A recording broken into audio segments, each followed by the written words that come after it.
अब दार्जिलिङ पहाड नै भैयाहरूको भयो। लटरी पनि भैयाको, कुराको दोकान पनि भैयाको, आचार खसी दोकान पनि भैयाको। भैँसी गोरु र सुँगुर सम्म हिज आज भैयाकै, भन्नु बजार सबै भैयाको।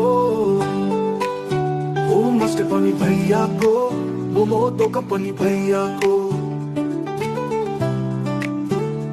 हरेटी बेचेर भाडामा रमाउँदैछौ, घुरे नबेचेर मोबाइलमा व्हाट्सएप र फेसबुक चलाउँदैछौ। काठमिस्त्री पनि भैया, राजमिस्त्री पनि भैया, इलेक्ट्रोनिक देखि प्लम्बर सम्म भैया नै हामी।